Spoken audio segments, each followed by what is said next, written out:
misalnya uji kepuasan pasien terhadap layanan farmasi klinik di puskesmas, apotek, dan rumah sakit. Jadi kita melihat dulu nilai validitas sama nilai reliabilitasnya seperti apa. Jadi kalau uji validitas itu kan digunakan untuk mengukur sejauh mana sih alat ukur kita itu bisa digunakan untuk mengukur apa saja yang akan kita uji.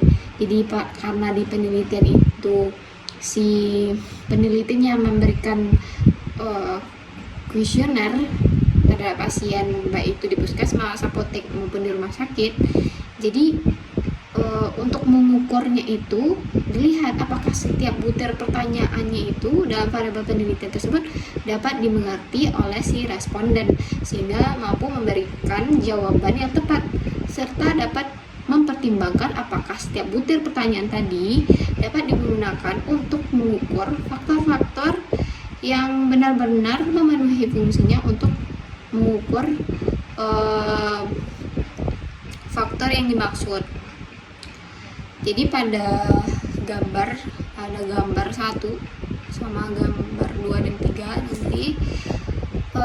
Jadi di gambar itu menjelaskan adanya nilai R yang dihitung pada masing-masing pernyataan pada tiap kategori, di mana nilai R itu dihitung pada seluruh pertanyaan yang ada pada kuesioner di puskesmas, apotek, dan rumah sakit. Nah, menunjukkan nilai lebih dari 0,361. Berarti ini menunjukkan bahwa semua item kuesioner, ada butir-butir pertanyaan di pada kuesioner ini dinyatakan valid. Nah, pertanyaan yang valid dapat dilanjutkan untuk kita melakukan uji reliabilitas. Uji reliabilitas ini merupakan suatu ukuran suatu kestabilan dan konsistensi responden dalam menjawab hal-hal yang berkaitan dengan konstruk pernyataan yang merupakan suatu variabel disusun dalam bentuk kuesioner. Jadi suatu data yang bersifat reliable itu berarti data tersebut dapat dipercaya kebenarannya. Jadi uji reliabilitas ini dilakukan per kelompok, yaitu untuk harapan dan persepsi. Jadi pada kuesioner itu untuk reliabilitasnya dilihat harapan sama persepsi pada masing-masing tadi di puskesmas, kemudian pada apotek dan di rumah sakit. Jadi dinilai berapa nilai untuk harapan dan persepsi masing-masing tempat tadi. Nah, untuk mengukur nilai reliabilitas itu digunakan Cronbach alpha pada masing-masing dimensi pada tiap kategori yang memiliki nilai lebih dari 0,6. Jadi pada masing-masing pada harapan dan persepsi di puskesmas, rumah sakit, sama di apotek itu nilainya untuk uji reliabilitasnya itu lebih dari 0,6. Nah, karena nilainya lebih dari 0,6, makanya dikatakan pada data masing-masingnya itu berarti seluruh pernyataan itu dinilai reliable.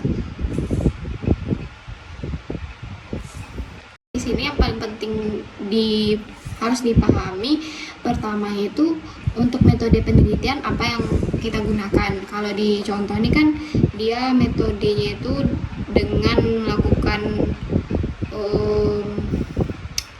pemberian kuesioner. Jadi nanti melalui pernyataan-pernyataan kuesioner ini diambil data dan dihasilkan suatu kesimpulan. Kemudian yang penting lainnya yaitu untuk menguji kebenaran atau kevalitan dari data yang kita ambil tadi, maka dilakukan uji validitas.